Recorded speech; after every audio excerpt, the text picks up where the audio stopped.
Our guest in studio today is Plymouth Town Planner Robin Carver. Welcome, Robin. Thank you, Julie. I appreciate being here. Good to have you. Thanks. We're going to ask you a few things about town planning, starting with what a town planner does. Talk about the Court Street Pedestrian Park that's being planned, and the West Plymouth Master Plan. Great. So why don't we start with what a town planner actually does? Great, thanks. So my position, I work at Town Hall in the Planning and Development Division, and I work directly under Lee Hartman, who's the Director of Planning and Development. And I've been there for a little over a year, and he's been a great mentor and great person to work with and very supportive, and he's very knowledgeable. He's been around Plymouth for a long time, and so it's been fun working there. So my basic objectives of my job and what my focus is typically on is plan review and making sure that any of the developments that come in for permitting are in compliance and consistent with our zoning bylaws and our statutory regulations and requirements. So that's the focus of my main part of my job. But then I get to work on some fun projects too on the side, which is great. Some of them are fun and more creative. And for instance, one of those that we're going to talk about is the 308 Court Street Park coming up. Just before you get to that, how many projects per year would you say pass in front of your desk that you have to review and either approve or not approve? Is that how it works? Yeah, wow, there's a lot. We've been very busy. We meet with the planning board every other week on a Monday night, and we can have 3, 4, 5 items at a time at least on the agenda. So there's a lot going on in Plymouth, and it's an exciting town. It's big enough. It's got 5 villages, so there's a lot of diversity. And yeah, and you do both personal planning, like people that own their own property, and commercial? Yes, okay. Yes, both residential and commercial, and private developers, public, and everything. So they go through the gamut. The whole with gamut. us. Okay. Right. And how long does the process take from when I put a plan in front of you and say, Robin, can I build this, till you say, yes, you can? It depends on what the permits are required. If they require a special permit, which is a little bit more in-depth with a review process, and we have a peer review company that reviews them. We've got our different departments, engineering and environmental, and those that have to review it. And that can take 3 or 4 months. Okay, wow. Yeah. Okay. Yeah. Some are longer, but some are quicker. So, yeah, depending on the issues. All right. And one of the big plans that you've worked on is this Court Street Pedestrian Park. Right. What is it? Where is it? What is it connected to? It's in North Plymouth, and I'm working with the Community Preservation Committee in mostly Bill Cohane, who's the chairman. It's their project. They bought this piece of property. It was an old veterinarian's building, and it's up in North Plymouth, right on Court Street. It's a very small, narrow property, and it connects from Court Street back to the Veterans Park that's behind it. And it's a key piece of property that the CPC wanted to do. They cleared the building, and they want to create a pedestrian park access from Court Street to the Veterans Park. And along with that, there's a big parking area back by the Veterans Park that never gets utilized to the capacity it really could. And it would be helpful to have more parking for the businesses on Court Street. So this will become a direct access from the parking lot to Court Street also. And so I'm working with Bill and the steering committee in North Plymouth. All of us work together to come up with an RFP, and we put out for a design. Which is RFP? An RFP is a request for a proposal for companies that are interested in doing the design, the park design, and mostly landscape planning and engineering. And Beals and Thomas was awarded the plan.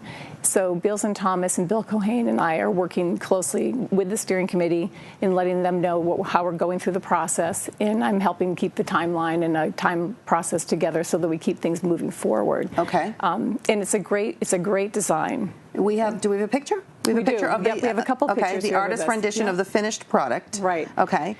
And as you can see on the plan, the walkway sweeps through the property from Court Street back to Veterans Park with lovely plantings and landscape on either side of it and seating areas. Yeah. And then at the back portion of it where it connects to Veterans Park, the veterans have asked actually for a monument that's actually existing at the other side of Veterans Park now on Standish to be moved and relocated to this park. Oh, so when you get through this, before you get to Veterans Park, you'll see the monument. Yes, you'll see the monument. And they think it's a better location to have ceremonies. It's closer to the parade route on Court Street.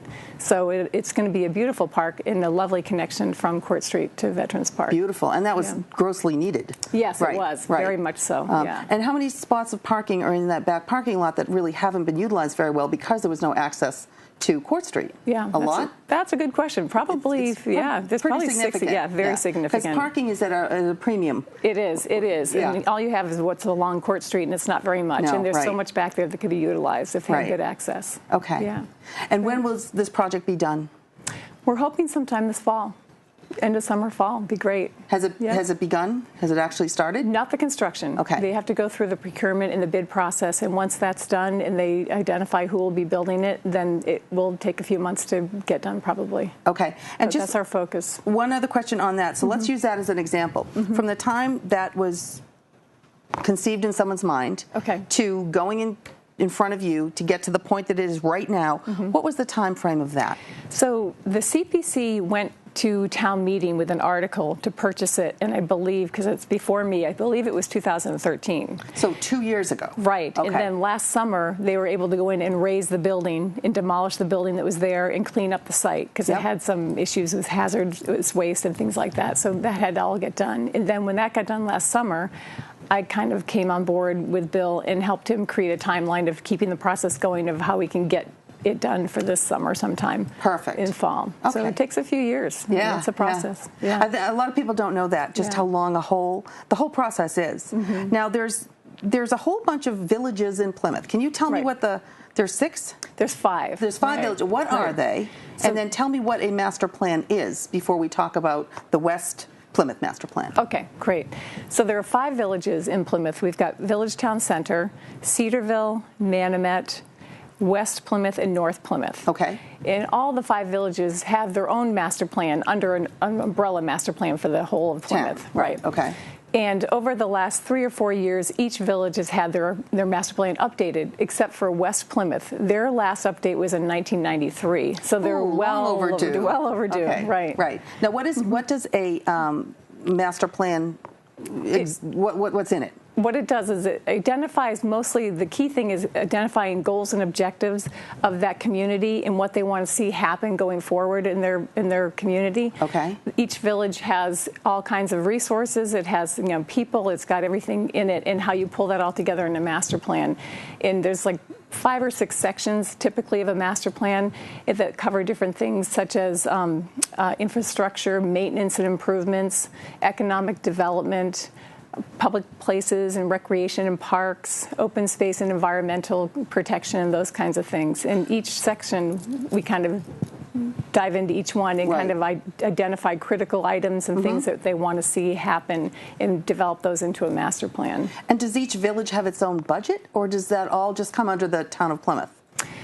Well, no, it's really a town of Plymouth. It is. They don't have their own budget, so it's a lot for them to. They have to really push for things and and everybody advocates for what they want. Absolutely, sure, absolutely, okay, because it's all part of the town. What is it about the West Plymouth, the whole plan? What's going to be involved in that? Okay, so I've been working with the West Plymouth Steering Committee, and we've been meeting just about monthly. But before I came on board a few years ago, they did have a brainstorming session that kind of brought the community together, and they voiced their thoughts and opinions of what they wanted to see in their community, the things they liked now that they have, the things they don't like, and try to identify critical issues and things that they'd like to have addressed.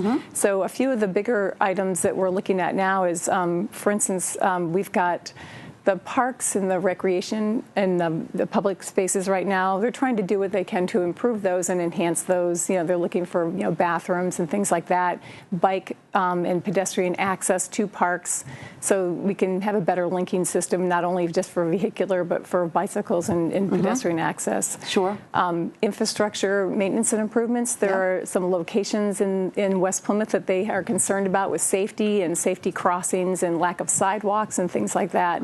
So along with trying to just maintain roads and keeping up with it, which is a lot to do, those are some of the key areas that they're concerned about.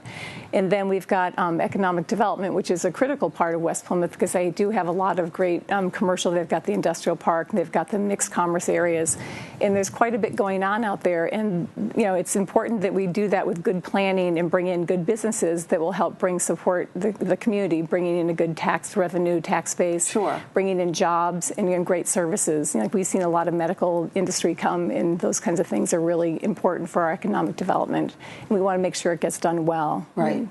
Does the master plan of one village affect the others? I mean, do they all have to be, it's almost like they all have the same look, or they have the same feel, or the same theory, or the same theme?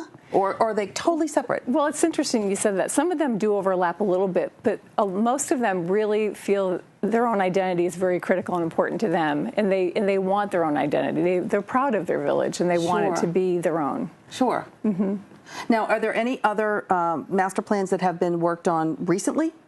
The last one that was just finished was the Manomet master plan, and that was done and finished last year before I started. Okay. Mm-hmm. What master plan, or what plans are being done as far as the waterfront goes? Because so much is being done for 2020. Right. Can you talk about that a little bit? Well, I'm involved with it a little bit, but not so much. But the waterfront, it's all mostly downtown Plymouth, so that would be in the downtown Plymouth plan. And I don't know if it's part of their master plan or not, but there's a lot of work going on towards upgrading and updating the downtown along the waterfront for 2020. You know, they've got some wonderful ideas and plans with more of a promenade and trying to open up the waterfront to the two water streets so that it's more of a connection and not a barrier. Right. So some of the plans for that, like they've done so far with creating the roundabout and some of the landscaping and lighting down there, that'll get continued on further down and create this whole promenade along the waterfront, which will be wonderful. Beautiful. Absolutely and very much needed. I think that'll really help bring everybody down there more. Right. It'll be great. Right. Yeah. Now, you said that as the town planner, you meet with the planning board every couple of weeks. Is there anything down the pike that hasn't come up yet that you know is going to come in front of you in the next 6 to 12 months? Anything that you can think of? Well, there's plans, there's things that come forward, and there's nothing that I can say that's not public yet, but we have things that are coming forward that are starting the process now that are more residential development. Some commercial. The one thing that probably will be coming is the Colony Place people had put the article to town meeting for the mixed commerce property that's right across the street, the park and ride property across from Colony Place.